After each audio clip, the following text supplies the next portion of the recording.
to introduce you to my friend Ryan. Ryan has a deep knowledge in technology, providing services to our clients' operations, financial, accounting, and business development. Would you please give a warm welcome to the man who was going to the best hair of Wipfli, my partner, Ryan Rademann.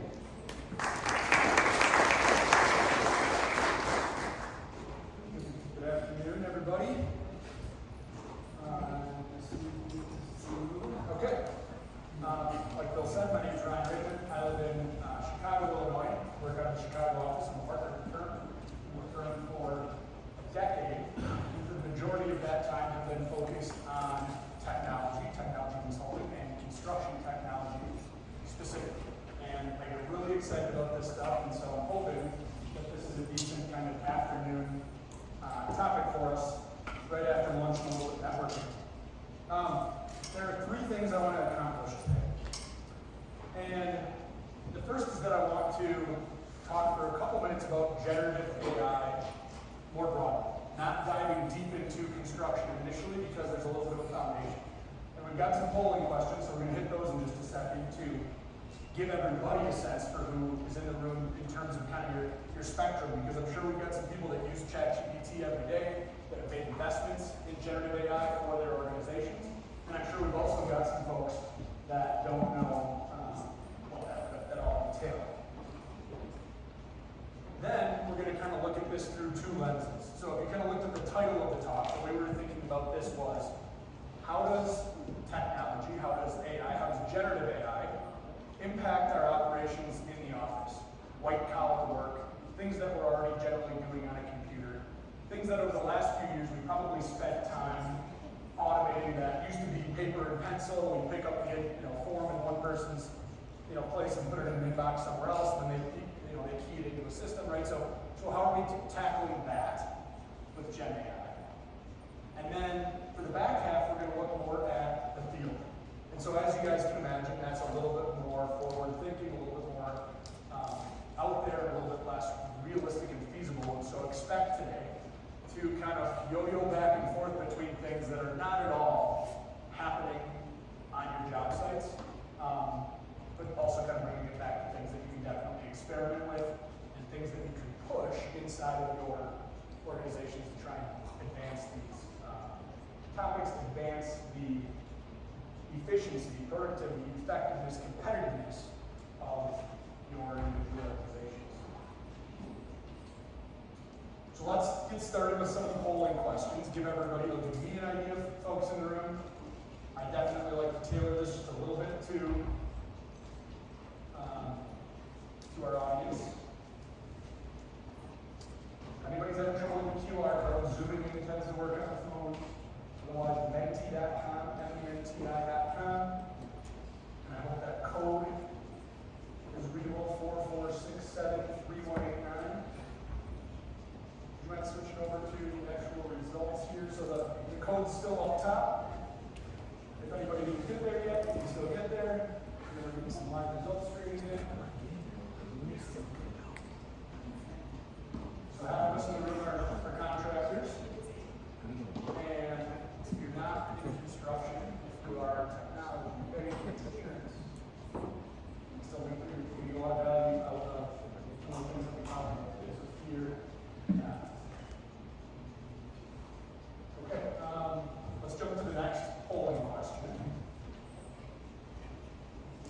And you shouldn't need to QR code this, but rather if we jump back over to Menti, this is just going to help us better understand the mix, the ratio of folks that we have in the room.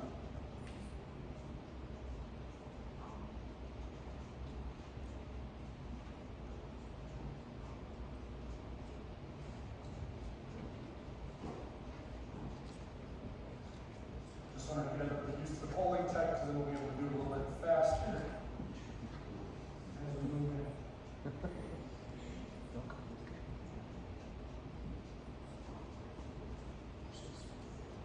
Okay, everybody's got the hang of it. Last question now. So we'll stick here on the actual Menti. We'll move to the next Menti question. Just get a sense for size and scale of folks in the room. And then we'll dive in.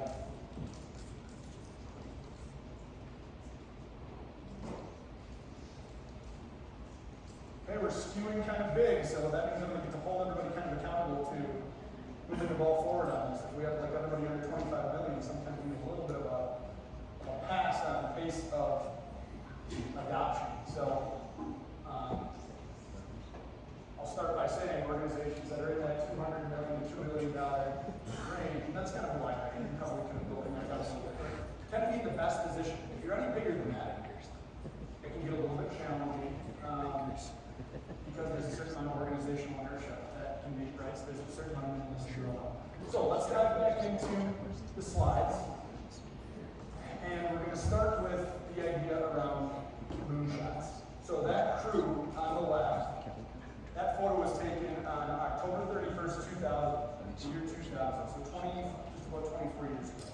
And this morning, I was watching a talk. There's a podcast called the All In Podcast. And they, hope some people are watching that and not jot that down so you can read that. They talk a lot about AI and how it applies to business today. They talk about venture capital. They had an astronaut give a talk on missions to the moon and the Moon to Mars programs that NASA and SpaceX and Boeing are all working on. And so this photo was the last time that every living human was on Earth, because since this day, the ISS has had a permanently installed crew that's, of course, been rotating in and out. And so they talked about why we as a nation and why our other, peer nations invest in space. And part of it is because of the idea that we want to advance and build resilience. Some of you can talk about this idea that if something happens here, it might be nice to have a little bit of an outpost that we can survive beyond. But of course, too, for those of you that were kind of alive when I was not, when we kind of got to move the first time, there's a little bit of an inspirational element and a rallying of the base and rallying of the troops and a little bit of patriotism and nationalism. And so I want that to serve as a little bit of a theme for us in terms of how we think about moonshots that we plan for and take inside of our construction firms when it comes to significant technology undertakings. Right? There is the idea that we need to advance, that we need to build resilience inside of our organization, but there's also this idea, and move on to the next slide in kind of a construction specific context here, that we can fix things from a safety perspective. When we start to talk about robots, we're going to talk about less people being on the job site. I've had numerous CFOs and certainly numerous safety directors say to me, Ryan, the safest person on a job site is one that isn't there. The safest person, is somebody that isn't near the crane, that isn't near the pick. And so the idea of an environment where we've already got a labor shortage, and so we're not necessarily going to be mourning the loss of people who really wish they could still be out there doing that thing in the short term. We have the opportunity to kind of replace some of those really dangerous conditions that we're putting people in. So those are some of the really early examples. But if we start to compare that to the things that we do, I was actually with Procore in Napa a couple weeks ago, and they conducted a facilitated session around the future of construction. And they were dealing us cards that we had take into consideration as we thought about the future of our firms. And the things that they were doing were trying to pull our heads out 30, 40, 50, 100 years. And some of those had to do with certain cities that exist today because of rising sea levels not existing, and us we need to rebuild those. They were asking us to think about underwater cities if something happens to the surface of the earth. Asking us to think about building in space, on the moon, on the surface of Mars. And the idea is that those things are actually moving forward. Those things are actually happening. So what we're trying to do inside of our firms ought to be easier, right? And what we can say for sure is that it's possible. It's possible for us to get to a much more automated, advanced disposition inside our firms. And so today we're going to talk a little bit about how we do that. Now, of course, what we're not going to probably get into today is like nuts and bolts on how to start writing code and building applications inside of our organizations that are going to immediately give us these AI capabilities. But where can we start? Well, one place we have to start is actually understanding AI. And so I'm not going to read you guys kind of the definition mission, right? With this idea that intelligence kind of shows up in machines, or at least is emulated by machines. And so there's this thing that I'm going to say over and over and over again today. If there's one thing you kind of all leave with and take back to people inside of your firms, and I hold the people in this room kind of accountable because I meet with construction CFOs almost every single day, and I know that those construction CFOs are accountable for technology inside of their organizations. So the CFMA wouldn't be putting folks up here to talk about this if it wasn't relevant to the audience, but this is something that can't entirely be outsourced, right? So we're going to take the black box that is technology, take the black box that is AI, and try and bust that open and demystify a couple important concepts today. And they're not going to completely stick today. You're going to have to go home and play with ChatGPT, do a little bit more research, and put some people inside of your firms and on your teams on these matters. And so GenAI is something you can just define in a lot of ways. But something I want to kind of offer you guys is you take this program and you feed it a ton of training data. And so if we look at the models by OpenAI, raise your hand if everybody knows, raise your hand if you know what ChatGPT is. Okay, so OpenAI is the company that created ChatGPT. And before they created ChatGPT, they created something called GPT, and then GPT-2, GPT-3. And GPT-3 was the thing that finally got good enough that they could program it to interact with you in a chatbot style.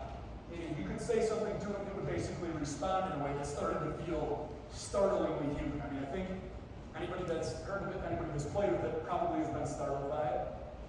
At some point, I can say that I've been doing so for 2 years, and every week it surprises me. Something that I kind of do with it.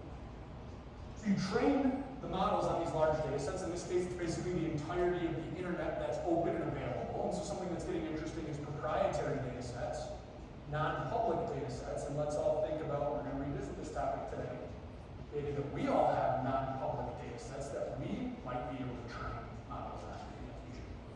On the next slide, we're going to talk about some cheaper approaches than training your own models, some more realistic approaches that fall short of training your own model. But models get trained, and that's one of those things that requires compute, right? So if we look at NVIDIA's stock doing what it's doing, it's because there's a massive demand for compute. But there's two things that demand compute. There's training of the models, and there's inference. So inference is just the act of using it, right? Putting in a query, and it spits something back out. Generating tokens, that's what GenAI is. And before ChatGPT existed, at CFMA conferences, most often national, you guys probably all remember seeing a firm with a booth called TestFit. TestFit was this thing that developers could use, or architects could use to lay out a site. You could program in the parking requirements, you could program in the way the roads and the parking stalls, and meeting parking minimums and all the other zoning requirements, and you could just drag around the parameters and it would just kind of rebuild on the fly. That was generative AI in action as far back as 2017 in our industry space, at our conferences, before ChatGPT, long before, 5 years before ChatGPT was on the scene. So GenAI is something that predates all of that, and we've talked a little bit about training and inference specifically. So now we're going to break down the black box a little further. And again, we're still kind of on that theme of foundational GenAI. We haven't even really got that to AI in the office for us in construction firms. So we can train a model from scratch, and that costs OpenAI. And Larry Ellison, he's 80 years old now, he's the founder and CEO of Oracle, said that the next generation of models, the cost to play, is going to be $100 billion. So Microsoft breaks ground on a data center every other day. They build more than 100, they start more than 100 per year, and their prototypical data center has been $1 billion per data center. They've now decided, you know what, we gotta level up, they're going to $10 billion per data center. And they've got plans, the first one's gonna go to Wisconsin, which is where I'm from. And the old Foxconn site, if anybody remembers that project, Pleasant Prairie, Wisconsin, just north of the border. And they're working on a prototype for $100 billion data center. Now that doesn't exactly correspond to the cost of training, but it's kind of related. You could say it costs $100 billion to build a data center. It's going to take you a data center year, and a data center that big to train a model, the next generation of models. So we're not going to all do that. We're not going to all train our own model from scratch. We're going to use their models, but they have this ability to fine-tune, meaning throw a bunch of your data at it in advance. And that data might be a lot of things. There's another black box. We're going to break another thing down. Structured and unstructured data. So we in our organizations have both of those things. In construction, 94%, people argue with these stats from a precision standpoint, more than 90% of the data that we generate over the course of our day, week, month, year in the construction organization is unstructured data. Emails, Word documents, drawings and plans, correspondence, right? It's things that are not in neat columns and rows and tables that go in Excel files or that are in our general ledgers or that are in our CRM systems or construction project management systems.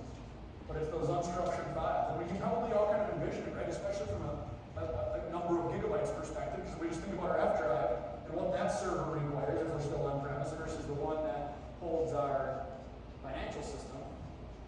Right? We kind of know which one starts to get more intense. So when we think about tuning or training a model, the idea is we throw our structured or unstructured data at it in advance, and it starts to learn about our organization and our systems, and now we can ask it questions, and it's going to respond in a way that's much more educated and contextually aware of our organization and the outcomes that we are after. And there's a human feedback element to this, right? Where we say, yes, good answer, no, bad answer, and that's actually how it's RLHF, reinforcement learning through human feedback.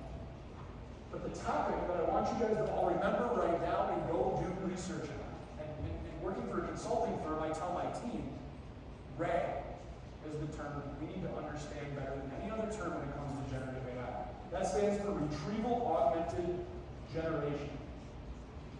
And I'm going to skip a slide and look right at that. We talked about it. So this is basically AI-enabled search, AI-enhanced search. So right now, we know if we're trying to search, we need to know the exact file name, right? I mean, just Outlook search isn't good. We don't have a Google-like experience anymore. RAG is created, and I can tell you because we have Microsoft Copilot enabled for a subset of our employees, and I'm part of the pilot. And a couple weeks ago, I had a new employee starting, and I was looking for an onboarding plan, and the last time I did this was in 2021, and I could not find that file. But after 2 minutes, I remembered I could use Copilot. I said, I worked on an onboarding plan with Riley in 2021, helped me find it. Instantly, that thing returned it, and cited its source, and had a hyperlink, and launched that file, and just save as and it's on the way.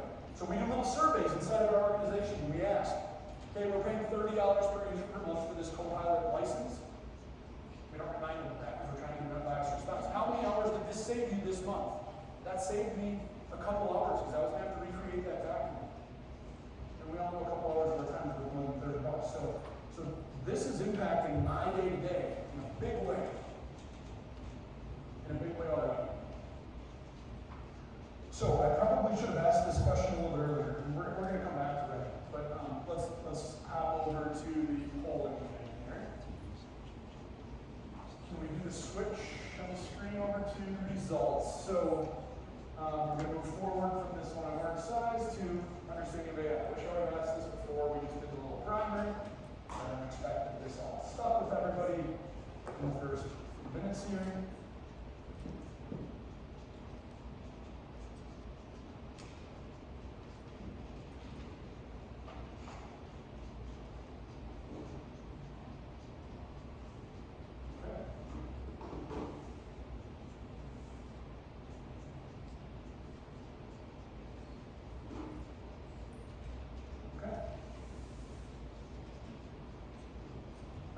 Switch back to the slides. So now, like I said, we're going to look at this through two lenses. We're going to talk a little bit about more specific examples of what's going on in the office today with AI and what you guys ought to be experimenting with. And then we're going to talk about the field, and we're going to talk about robots. The first thing we're going to look at here is a demo. Raise your hand if Power BI is something you've touched or somebody in your organization has experimented with. Okay, 50%. Some rooms we're in, that number is closer to 100%. This is easy. This is approachable. The AGC does a convention every year, IT, and they do this low-cost solutions thing, and the number one voted thing ever is Power BI. Take a quick look here at the Copilot functionality in Power BI. So to date, we've needed a reasonably savvy data person to build dashboards, to wrangle the data, to build the visuals, get those connected, get those working, get this distributed. Take a look here at what isn't necessarily working quite this smoothly yet, but we've seen real-life demos and how that will be in our systems production very soon.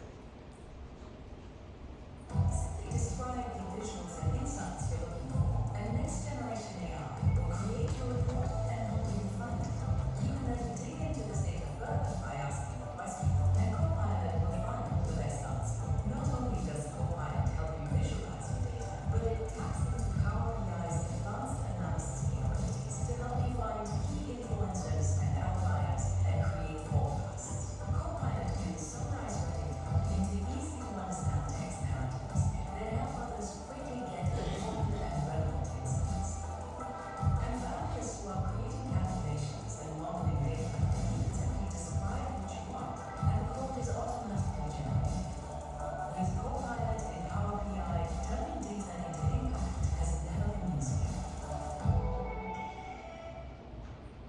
Okay, so one thing that was hard to surface there, like we obviously saw this idea of the input, right? We give it some direction on what we want, and then it goes and has an idea of the data we have, and has the idea of the visualizations that are at its disposal, and starts to wire those things up for us and serve them to us, and we give it feedback on things we like, and thumbs up, thumbs down. But something that's really interesting is that historically we've only been able to build visuals on structured data. Unstructured data, like emails and chats and sentiment of our customers and relative safety reflections that are stated in daily reports. And the frequency of the different types of near misses to the extent that we are putting on a simple pick list. These things are hard to report on. But with GenAI, you can have now boxes on those dashboards that aren't charts and graphs showing hard data, but rather a box that is summarizing the idea around the performance of a thing, right? So if you think about the board or a CEO, you can of course give them hard data. They want access to hard data. They want the numbers behind the story, but they also want the story. And a capability that is extremely real and very much here today. We're going to talk about things that are not here today, but something that is very much here today is, and you can do this in ChatGPT tonight if you have a data set that is sufficiently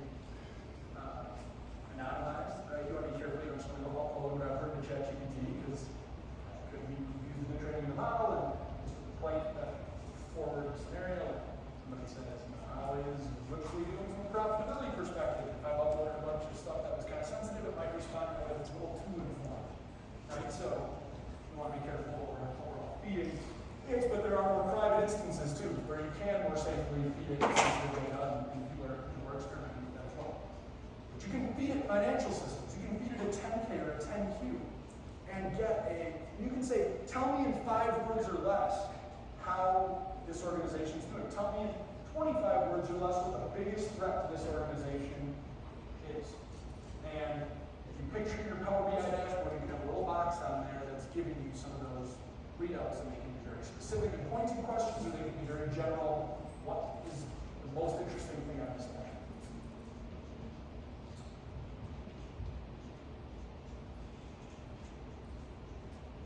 You got out of myself, and we broke down the black box already relating structured and unstructured data. Give me a thumbs up or a thumbs down on whether that concept is totally sticking, or whether, and I'm not going to try and fix it today, but I'd just love to know. Are we somewhat understanding structured versus unstructured data? Okay. I'm certain that this is a topic alone, just like Ray, that is worthwhile for everybody to kind of consider kind of a half-day seminar. Okay, we're going to jump into, I think, another poll here. And we can switch over. So, I'm going to talk about this for a second. So if you guys want to pause before you answer. Culture matters on this topic.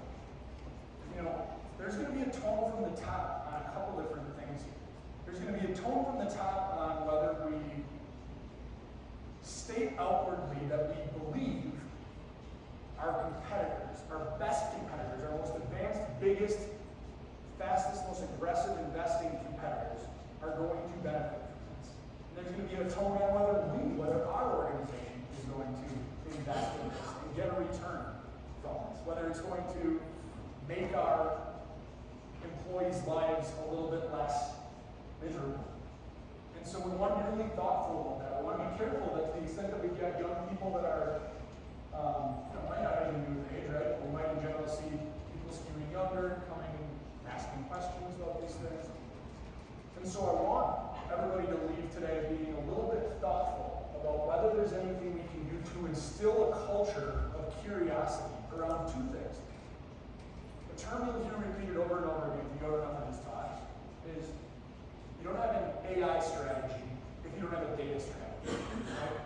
And so when we think about culture and curiosity, first you need a culture and curiosity that puts data on a little bit of a pedestal, right? That we have respect for data, that we're thoughtful, that we invest in it, that we're insistent that we have good hygiene around data. For us in our CRM system, we were doing an implementation, and they asked everybody to get in there and make sure phone numbers and revenue levels and primary contacts and job titles were up to date. We were sending out mailing lists, and it would be unfortunate if we were sending those to the people that weren't even at the organization anymore. We didn't have the right state or size, and so we were sending things up on a list. So hygiene around data is extremely important because you can't expect that these things are going to produce meaningfully effective results for us if it's kind of based on a shaky foundation. So there's data, and then there's AI. The AI piece, of course, requires a little bit more experimentation and a little bit more investment for us to get anything out of it in the short term.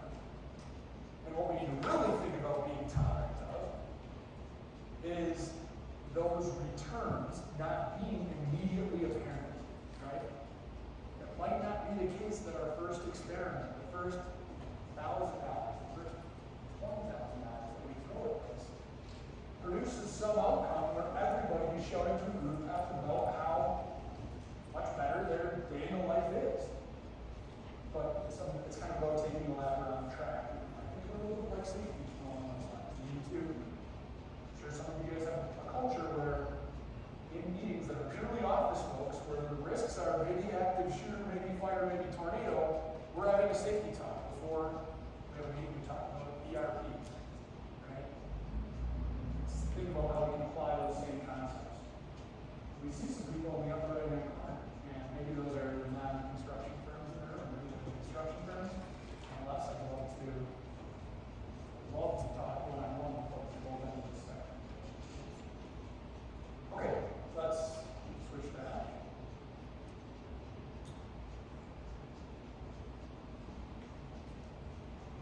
I think about what we haven't already said on the topic of AI streamlining these things.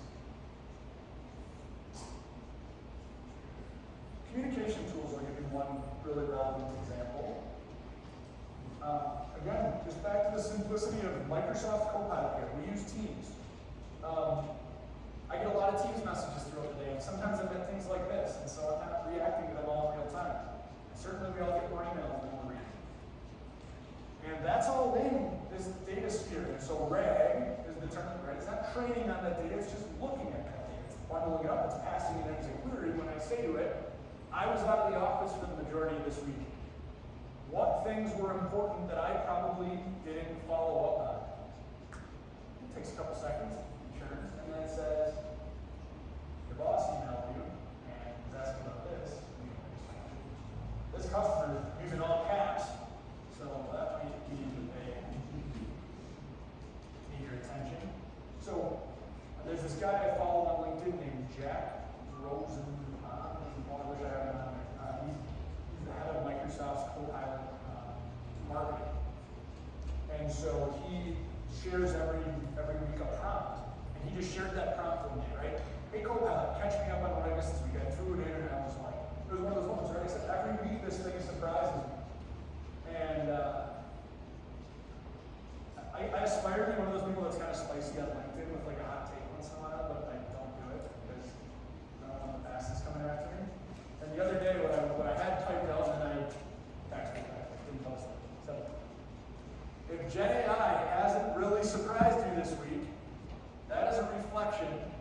of your curiosity, not a reflection of the lack of progress or capability as it relates to this technology. Because every single week, it surprises me. And I understand how this stuff works. And I've seen it coming for 3 years. I've been talking about this for 3 years. And sometimes I'm ticked off that I said a thing was going to be here. And I told my parents or my boss, this is going to be here in a year. And I wasn't. I was a little bit ahead of myself. But it still surprises me on a really regular basis. Data entry and data processing, I think we've all used OCR, right? So that preceded GenAI. But another thing I want you guys to think just a little bit about is hallucination and how to kind of be aware of what that means, how to be careful of it, but also how to appreciate the idea that hallucination is not a bug or a shortcoming of GenAI. Remember how we said, what is GenAI? It's this idea that parroting something out, right? It speaks to you. Hallucination is actually all GenAI is doing.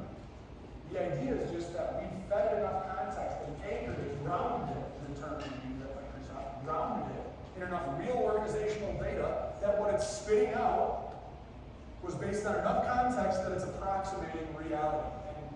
And in the absence of real data and real grounding, it's going to be spitting out things that are completely made up. Okay. We jump back into the poll for a second here. This one's kind of a free text thing. Just throw something in there that's maybe on your mind.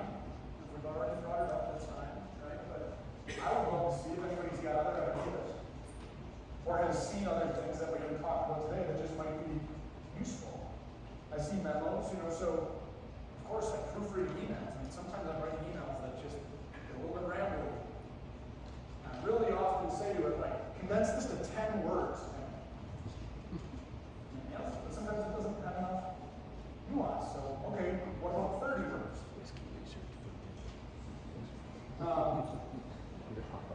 But if we think about a daily log, or we think about a week's worth of daily logs, there's kind of a lot to get through there. If you feed it all of that, I can summarize how things like this. I've got another client that is, there's $600 million in revenue, are gearing up for a multi-million-dollar project. They're probably already $1 million in, a couple million to go. And the outcome that they are after is kind of a litigation support outcome. They spend millions per year on litigation just because the volume of projects in all the states they work in, and either total careless they know that the verbiage that makes it into the final contract doesn't tell the whole story. That the correspondence related to red lines that took place, who redlined it, when they redlined it, the order of operations that those red lines took place in, probably is telling more of a story that when they're in a litigation scenario, they can query and surface some of those insights. So that's kind of another example. Something they're investigating. Document Crunch is a vendor that is trying to kind of get our some scenarios like that. So, Excel, PowerPoint have all these things in it yet. So I like PowerPoint. I use Copilot today to help me generate the PowerPoint. It's really clean up formatting. Gamma.app is a PowerPoint alternative that I use that you basically put a prompt in. I do a talk about construction robotics, and it basically spits out all the text and the imagery and everything else you want to use. So, you guys are thinking about what's an immediate use case I can just use in an experimentation with ChatGPT. Think about whether it's just a matter of getting your team together, whether it's a subset of people at the leadership level or a subset of people at the more junior level who would actually have the enthusiasm to sit down and take some time out of their data, spend time to work talking with them. But ChatGPT can help you, or Microsoft Copilot or Bing can help you think through an outline, an agenda, and make the deck. And it tends to be a little bit exciting for the people in the room when you can say, ChatGPT made this agenda for us. ChatGPT helped us think about how it was going to be applicable to construction. So, we're starting to be kind of near the end of just purely kind of from a time perspective, what do we have allotted for AI in the office? And now let's switch back to the slides, please. So now we're going to switch gears and talk about AI in the field. And now we're going to start to get a little bit out there. If anyone wants to write an email about how this is completely ridiculous, these are going to be class that was older. So I've got like 5 or so videos here that will give you a sense of real. None of this stuff is AI generated. It's real video of real machines working. And what we're going to look at first, the first few we're going to look at are specialized robots. Robots that are purpose-built to do a thing.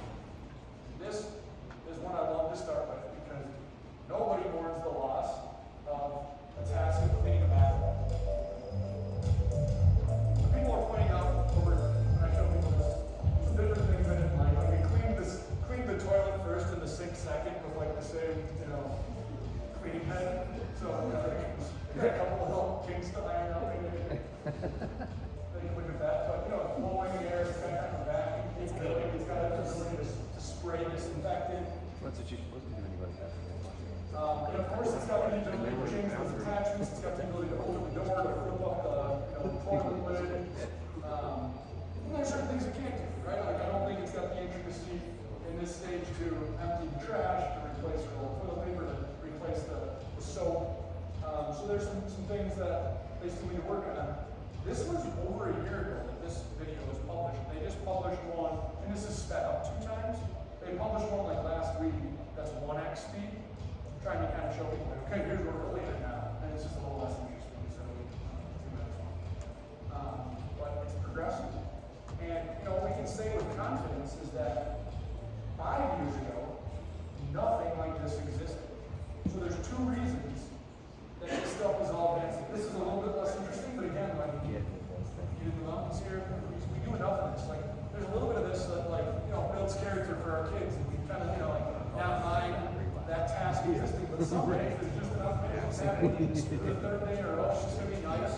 And lawn mowing, if anybody hasn't already seen the lawn mowing robots, is getting, this is something like, mark my words, could be wrong.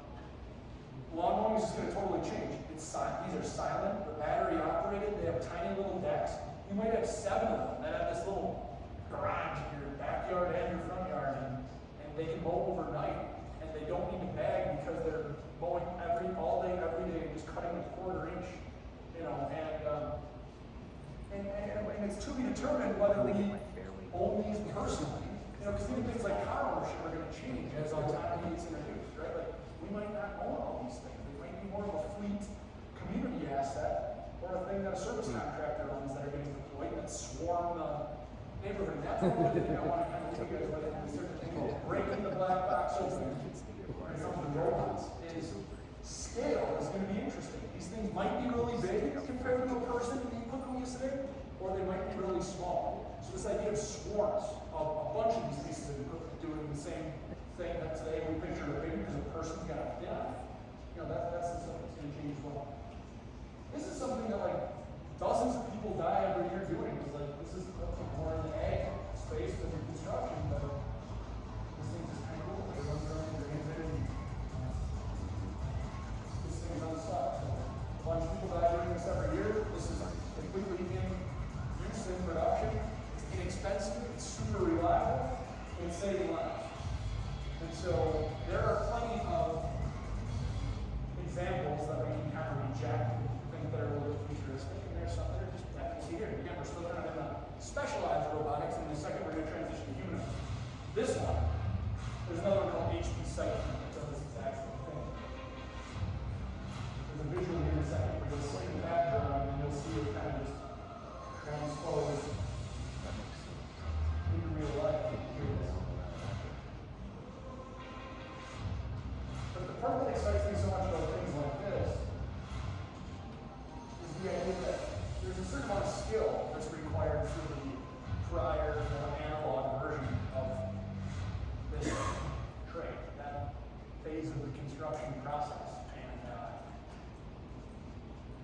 you kind of think about the downstream effect of that happening robotically with more precision, and being able to basically print instructions on the ground, like drill a hole here, use this bit, do it in this order, starting to kind of materially impact our scenarios that cause delays and rework. I'll skip through this one, but kind of just a cool idea like this thing is purpose built for detecting cigarette butts and going, picking them up off the sidewalks or off of the beaches or the street. And so I live in downtown Chicago and I walk to the office every day, and I'm like constantly dodging piles of people who pick up after their dog. And so every day I'm like talking to ChatGPT about some new feature idea I had for my autonomous sidewalk pressure washing robot. And, that's the one that I hope to bring to market sometime. So if anybody's like fired up with this, hit me up. Let's talk about that. About that use case. Okay, we're kind of on home stretch here. I'm going to take a look at time and look at humanoid robots. So humanoids are really interesting. For one thing, they're obviously more complicated than something that's got wheels, right? And so you'll see a slide in a second that it's going to define bipedal, autonomous, and locomotion. But holy smokes, is this something that's moving fast. I expect that you guys have not seen the majority of these videos, and I can tell you the majority of these videos didn't exist 90 days ago. You guys maybe all seen that one from Boston Dynamics where it's got the DeWalt tool bag, and it throws it up on the scaffolding, and then it jumps up, and then it throws it again, and then after it gets done, it does a flip down the stairs, and then kind of like shows off and celebrates its achievement. So that was Atlas 1.0, and this is Atlas 2.0. That one had hydraulic lines, and so they did that test 100 times, and there was a lot of hydraulic fluid that ended up all over that little space. This is version 2.0 from Boston Dynamics. This company was owned by Google and is now owned by Hyundai. And so degrees of freedom is one of the topics that they only kind of understand as they're thinking about investing in these.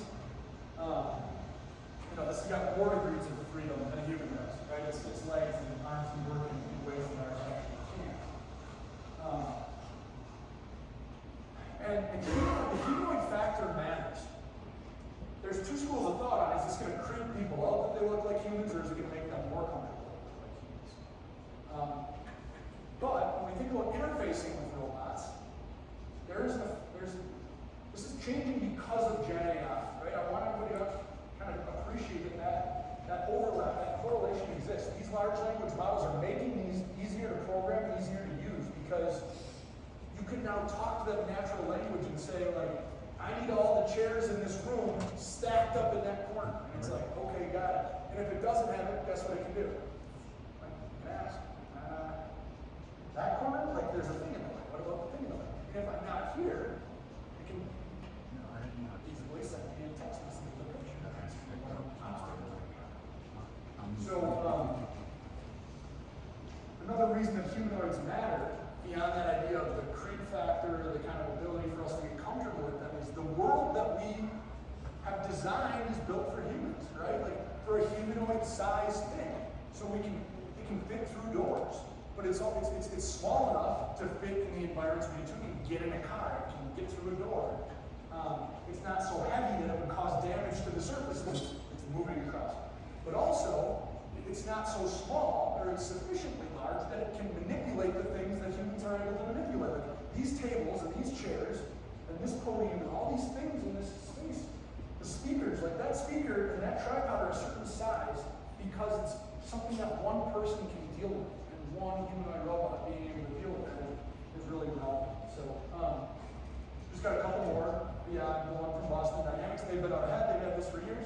And as you can imagine, the Chinese have like 10 or 20 that are like hot on their heels. The Boston Dynamics actually owned by Hyundai currently, so that's technically an Asian card as well. And so it's cool to see these things operating in a home environment and operating in a more commercial environment. It's going to be easier for these things to operate. Technology hit manufacturing job sites before it hit manufacturing shop floors before it hit construction sites before, right? There was less variables. You had the internet there.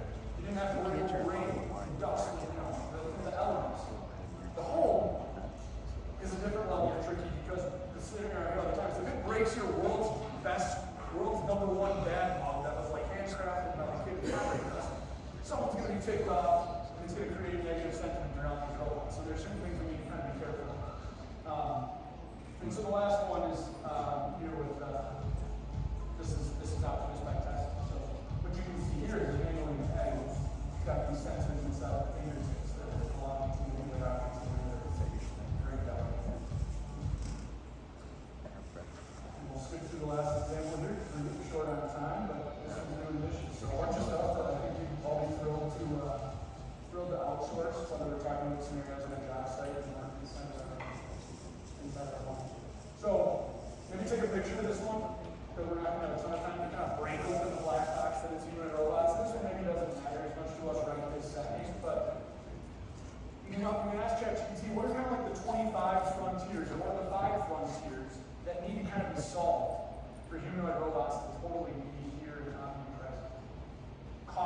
obviously a big factor, but what's the cost? It's the bill of materials required to go create the robot, and it's the knowledge and the processes required to do it in a way that's safe.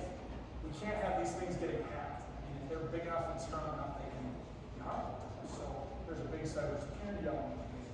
But that's not going to stop this training. It's going to come. Right? So how can we have awareness of how they get built, how we train them? One thing that's cool from a training perspective is you train one, instantly the fleet is trained. But remember we talked about we don't want to just like upload our financial statements all to ChatGPT and have it know exactly. So there's probably going to be this privacy element around things that we train for the benefit of the fleet and other training things that we kind of view as intellectual property and want to keep proprietary. We don't want to have those robots to be as good. So when we think about building moat in our organization getting ahead, or things that we need to be fearful of, more specifically is the organizations that are our competitors who have deeper pockets and are going to run fast to get ahead. That's maybe an area to start to apply to the fleet. So another one you might just take a picture of, do a little bit of research on bipedal means 2 feet, right? Because you can have humanoid upper body and wheels on the ground. Humanoid, arms, legs. Autonomous is we don't have any person with a controller telling it go right, go left, go up, go down, but just give it a task, get this room clean for us, get it reset for us. And then just being able to kind of take instruction a little more broad level. So I'm going to skip through a few things here, including this polling question, and leave you with kind of some final thoughts for you all to take back to people in both directions on the org chart. We need to be antagonists for our senior leadership and antagonists for the people junior to us. And we need to be starting to think as controllers and CFOs about our So, to kind of bring us home on these fronts, I'm going to skip the whole on investment and start to think about how we underwrite business cases for big technology investments today. So a lot of clients come to me and say, yep, definitely need this ERP. I don't know where we're going to get the $200,000, $1.2 million, whatever it's going to be. Of course, there are just man hours spent on things that are unproductive. Sometimes that is, taking it back to where we are today, unplugging our Sage 300 server and like blowing an air can on the thing and plugging it back in. Sometimes it's a little bit more meaningful than that, right? But then we get a point engagement, like to the extent that we need people to, and they're young, and they came from a firm that had a modern tech stack, open up their laptop, log into VPN, load Crystal reports, wait 5 minutes for the reports to load just to have data that's a week old. Like they're going to be ticked off and they're going to hightail it right back to the firm that had the modern tools that work on their phone and work fast. And so employee engagement, 1 or 2 people leaving per year in excess of your normal attrition rate, or bringing that number down by just a little bit because we're doing stuff that makes this work subclass, underwrites hundreds of thousands of dollars in investment in technology really quickly from that perspective, and safety is key. But taking candidates is easy, right? It's really easy to So, again, we'll skip the last polling questionnaire, even though I'd love to know. I just already do know what everybody already kind of spends on tech based on your size and scale.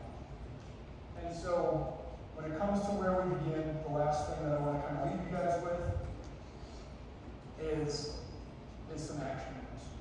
Not that I haven't loaded them up, and so excuse me for kind of taking those liberties and being a little bit demanding of you all today. We obviously can't expect to benefit from all the Copilot, AI in the office stuff if we're doing too much on pen and paper. So we need systems. We need forms over data. We need those things ideally to be in the cloud and talking to one another. And then when we think about data warehouse, we need that data all in one place so that we can actually ground our AI in a real data set and actually do that inference over it and get these productivity benefits we talked about. But more important than the hard tech projects we need to do is us working really hard to try and instill that culture of curiosity around data and curiosity around AI. And so I hope that you guys all kind of leave today with a little bit of enthusiasm for that. Okay? Wonderful. Okay, let's give a good round of applause. The password is formula. In this room, we have the price of payment, going to be starting here in 10 minutes, and in the Colorado Ballroom, integrating performance management and compensation.